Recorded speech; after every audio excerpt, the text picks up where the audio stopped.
Hello दोस्तों, channel में आप सबका स्वागत है। आज हम फिर आए हैं एक नई वीडियो के साथ जिसमें हम बात करेंगे 5S सिस्टम के बारे में। तो दोस्तों, जिन्होंने अभी तक हमारा चैनल सब्सक्राइब नहीं किया है प्लीज़ सब्सक्राइब करें और बेल आइकन ज़रूर दबाएं ताकि आने वाली वीडियोज़ का नोटिफिकेशन आपको पहले मिलता रहे और ऐसे ही आपको नई नई जानकारी मिलती रहे। तो अब बात करते हैं 5S के बारे में। 5S क्या है? 5S प्रोसेस है जिसके माध्यम से वर्क स्पेस और वर्क फ्लो मैनेज किया जाता है, जिससे प्रोसेस और वेस्ट को रिमूव करके ऑर्गेनाइजेशन की क्षमता को बढ़ाया जा सके। 5S वर्किंग एनवायरनमेंट में इम्प्रूवमेंट का एक तरीका है। 5S मुख्यतः 5S से मिलकर बना है, जो कि जापानी भाषा है, जैसा कि अभी आपको इस इमेज में स्क्रीन पे आपको दिख रहा है।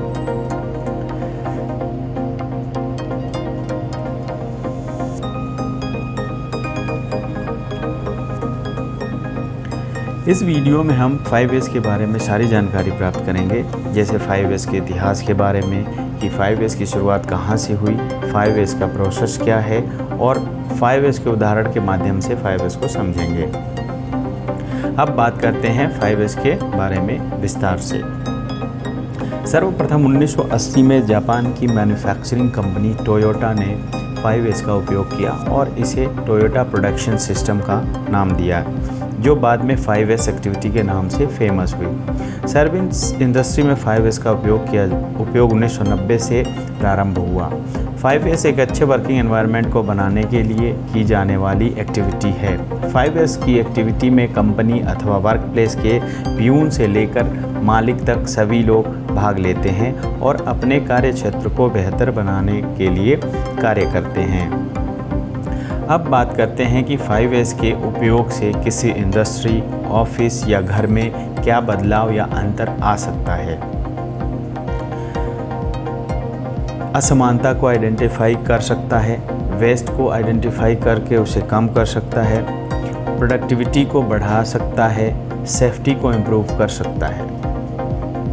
दोस्तों, 5S का उपयोग टोटल प्रोडक्टिविटी मेंटेनेंस यानी TPM में किया जाता है, लेकिन जब आप बात करते हैं वर्ल्ड क्लास मैन्युफैक्चरिंग की तो उसमें 6S का उपयोग किया जाता है। S1 सॉर्ट छटाई। 5S का पहला सॉर्टिंग 5S का पहला स्टेप है। इससे हमारा फोकस अननेसेसरी सामान को वर्क प्लेस से हटाने में रहता है और वहाँ पर उसी सामान को रखते हैं जिसकी हमें ज़रूरत होती है। इस स्टेज में हम वर्क प्लेस पर रखे हुए सामान को 3 भागों में विभाजित करते हैं। पहला नेसेसरी मतलब आवश्यक, दूसरा अननेसेसरी मतलब अनावश्यक, तीसरा मे नॉट नेसेसरी शायद आवश्यकता ना हो। सॉर्टिंग में अननेसेसरी आइटम पर रेड टैग लगाकर उसको चिन्हित करते हैं कि उस आइटम की अभी आवश्यकता है या नहीं। अननेसेसरी आइटम को स्टोर एरिया में रखते हैं। अब नॉर्मल चीज़ों को ढूंढकर उनको व्यवस्थित जगह पर रखा जाता है। सॉर्टिंग के फ़ायदे। सॉर्टिंग के कई फ़ायदे हैं, जैसे कि सॉर्टिंग करने से आपको उस जगह पर रखी हुई चीज़ें बहुत ही आसानी से मिल जाती हैं और आपको उन्हें ढूंढने में परेशानी भी नहीं होती है। जगह साफ़ सुथरी और सुंदर दिखती है। साफ़ सुथरी जगह होने के कारण लोगों का उत्साह बना रहता है। सॉर्टिंग के दिशा निर्देश। 5S का पहला स्टेप सॉर्टिंग करते समय हमें निम्नलिखित बातों को ध्यान में रखना है। पहला, ऐसा सामान जिसकी ज़रूरत नहीं है या फिर वो ख़राब हो गया है, ऐसे सामान को कूड़ेदान में फेंक देना चाहिए, या फिर अगर उस सामान का दोबारा मूल्य मिलता है यानी बिक सकता है तो उसे बेच देना चाहिए। दूसरा, ऐसे सामान जिनकी ज़रूरत बहुत कम पड़ती है उन्हें स्टोर रूम में उचित स्थान पर रखना चाहिए। तीसरा, ऐसे सामान जिनकी ज़रूरत तो पड़ती है लेकिन कम मात्रा में पड़ती है, उन्हें जितनी ज़रूरत हो उतना ही रखना चाहिए, बाकी जो उपयोग में ना हो उसे स्टोर रूम में रखना चाहिए और ज़रूरत पड़ने पर ही निकालना चाहिए। चौथा, अगर आप सॉर्टिंग छटाई किसी कंपनी में कर रहे हैं तो आप वहां पर टैग का भी उपयोग कर सकते हैं, जैसे red tag, green tag, yellow tag. S2 set in order. 5S का दूसरा S सेट इन ऑर्डर अथवा सुसज्जित करना 5S का दूसरा स्टेप है। इस स्टेप में हम हर उपयोगी सामान को एक निश्चित स्थान देते हैं। इस स्टेप को करने से हम किसी आइटम को ढूंढने में लगने वाले समय और एनर्जी को बचा सकते हैं। इस स्टेप में स्टोरेज एरिया में उपयोगी वस्तुओं को रखने के लिए लेबलिंग, नंबरिंग और जोनिंग आइडेंटिफिकेशन करते हैं।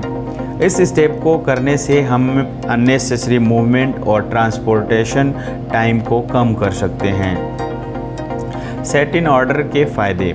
सेट इन ऑर्डर से जगह बहुत ही सुंदर दिखने लगती है और लोगों में काम करने के प्रति उत्साह बढ़ता है।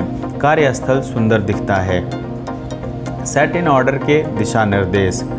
सभी वस्तुओं को एक उचित स्थान में रखें जिससे उन्हें बाद में ढूंढने में आसानी हो।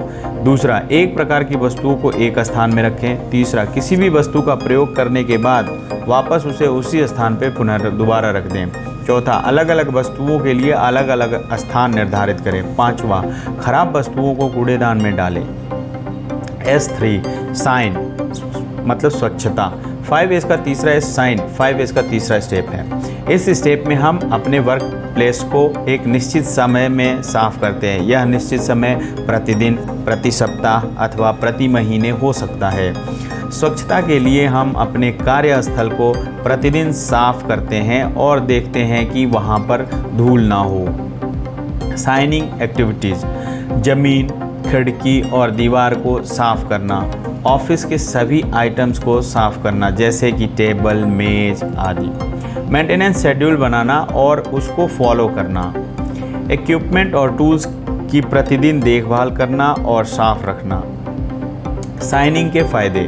मशीनें जल्दी ख़राब नहीं होती हैं, कार्यस्थल में गंदगी नहीं होती है और कार्यस्थल साफ रहता है। साइनिंग के दिशा निर्देश। पहला, सफाई करते समय सभी सामानों और उपकरणों का ध्यान रखना चाहिए। दूसरा, उपकरणों को साफ करने के बाद उनकी जांच भी करनी चाहिए कि वो सही तरीके से काम कर रहे हैं या नहीं। तीसरा, इलेक्ट्रॉनिक उपकरणों को गीले कपड़े से साफ ना करें और यदि कर रहे हैं तो प्लग निकाल दें। S4 स्टैंडर्डाइज मानकीकरण। 5S का चौथा S है। फर्स्ट S से 3S तक हम 5S को इम्प्लीमेंट करते हैं और ये स्टेप्स एम्प्लॉइज़ को 5S के स्टैंडर्डाइजेशन डेवलपमेंट में भाग लेने के लिए अपॉर्चुनिटी प्रदान करता है। स्टैंडर्डाइजेशन में कंपनी का हर व्यक्ति पार्टिसिपेट करता है। स्टैंडर्डाइजेशन का उपयोग करके हम S1 से S3 की एक्टिविटी को आसानी से कर सकते हैं। स्टैंडर्डाइजेशन के माध्यम से हम वर्क इंस्ट्रक्शन और SOP standard of operating procedure बनाते हैं, चेक लिस्ट डेवलप करते हैं और रेगुलर उसे SOP का निर्माण करते हैं।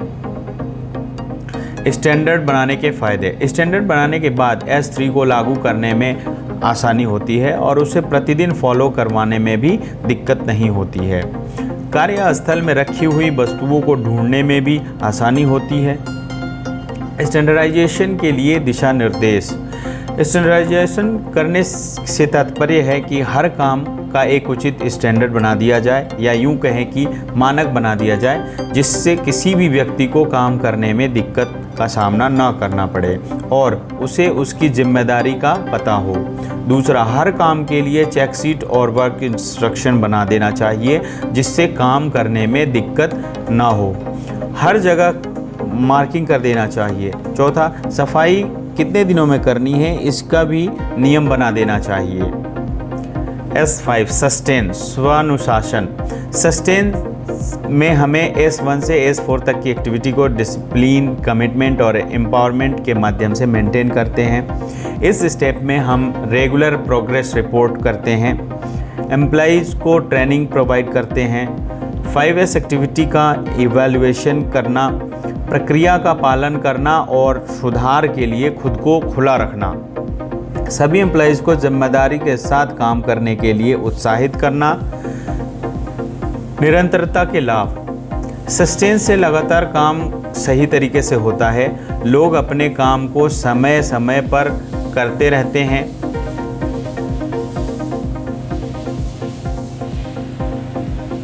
सस्टेन, स्वानुशासन के लिए दिशा निर्देश। पहला, हर कार्य और वर्क इंस्ट्रक्शन की एक निश्चित समय पर मॉनिटरिंग होनी चाहिए। दूसरा, एम्प्लॉयज़ इंगेजमेंट बढ़ाने के लिए काइजन का उपयोग करना चाहिए। सस्टेन, स्वानुशासन के लिए दिशा निर्देश। हर कार्य और वर्क इंस्ट्रक्शन की एक निश्चित समय पर मॉनिटरिंग होनी चाहिए। एम्प्लॉयज़ इंगेजमेंट बढ़ाने के लिए काइजन का उपयोग करना चाहिए। तीसरा, सभी कर्मचारियों को उनके कार्य के अनुसार उन्हें ट्रेनिंग देना चाहिए। एक निश्चित समय पर कार्य क्षेत्र की ऑडिट करनी चाहिए। सभी कर्मचारियों का मनोबल बढ़ाने के लिए कार्य करना चाहिए। 5S निम्नलिखित मुख्य 7 कारणों से पॉपुलर माना जाता है। पहला, कार्यस्थल साफ और ऑर्गेनाइज्ड रहता है। दूसरा, कार्यस्थल का संचालन आसान हो जाता है। तीसरा, परिणाम अंदरूनी और बाहरी सभी लोगों को दिखाई देता है। चौथा, लोग स्वाभाविक रूप से अनुशासित रहते हैं। पांचवा, लोग अपने स्वच्छ और संगठित होने पर गर्व करते हैं। छठा, इसके परिणाम दर्शनीय होते हैं और नए विचार आते हैं। सातवां, परिणाम स्वरूप कंपनी की अच्छी छवि बनती है। 5S के मुख्य लक्ष्य: zero defect, zero wastage, zero breakdown, zero injuries, उपयोग और अनुपयोगी वस्तुओं को अलग अलग करना, वर्क फ्लो के अनुसार वस्तुओं को अरेंज करना, कार्यस्थल को साफ रखना, शार्ट सेट साइन प्रोसेस का स्टैंडर्डाइज्ड करना, वर्कर्स का पॉजिटिव एटीट्यूड रखना और क्वालिटी को इम्प्रूव रखना। 5S का उदाहरण। 5S का सबसे बेहतरीन उदाहरण आप अपने घर से ही लेते हैं। मान लीजिए कि आपके घर में हर चीज़ इधर उधर बिखरी रहती है और जब आपको कोई भी सामान ढूंढने लगते हैं तो आपको बहुत दिक्कत होती है और आप जल्दी ही अपने सामान अथवा वस्तुओं को नहीं ढूंढ पाते हैं। तो आपने इस परेशानी को दूर करने के लिए अपने घर में सभी चीज़ों के लिए एक व्यवस्थित स्थान निर्धारित कर दिया जाता है और सभी वस्तुओं को उनके स्थान पर रख दिया। बाद में जब भी आपको कोई चीज़ चाहिए होती है तो आप उसके निर्धारित स्थान पर जाते हैं और कार्य समाप्त होने के बाद उसे उसी स्थान पर रख देते हैं। बाद में जब भी आपको कोई चीज़ चाहिए होती है तो आप उसके निर्धारित स्थान पर जाते हैं और कार्य समाप्त होने के बाद उसे उसी स्थान पर रख देते हैं। यह 5S का सबसे महत्वपूर्ण उदाहरण है जो कि हम सब प्रतिदिन करते हैं। 5S और 6S। दोस्तों 5S अथवा 6S 5X के अलावा 6S कॉन्सेप्ट का भी प्रचलन है जो कि मैन्युफैक्चरिंग कंपनीज के द्वारा उपयोग किया जाता है, लेकिन 5S और 6S में ज़्यादा अंतर नहीं है। TPM के संदर्भ में 5S का उपयोग किया जाता है जबकि WCM के संदर्भ में 6S का उपयोग किया जाता है।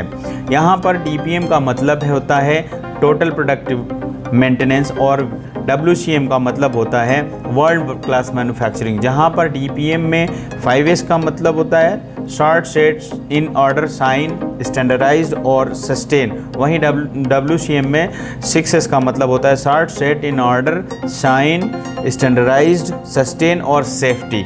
कहीं कहीं पर WCM के कंसेप्ट को 5S प्लस सेफ्टी भी कहा जाता है।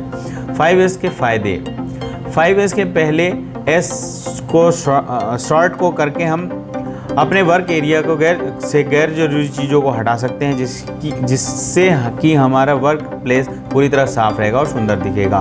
दूसरा 5S दूसरे इन सेट इन ऑर्डर को करके हम अपने वर्क एरिया की सभी ज़रूरत चीज़ों को व्यवस्थित तरीके से रख सकते हैं। तीसरा 5S के तीसरे S साइन का उपयोग करके हम अपने वर्क एरिया को पूरी तरह साफ रख सकते हैं। चौथा स्टैंडर्डाइज्ड का उपयोग करके हम ऊपर के तीनों S का उपयोग करने के लिए एक चेक शीट बना सकते हैं और टैग भी बना सकते हैं जिससे इन्हें फॉलो करने में आसानी हो। पांचवा इन चारों S को लगातार फॉलो करना ही सस्टेन है।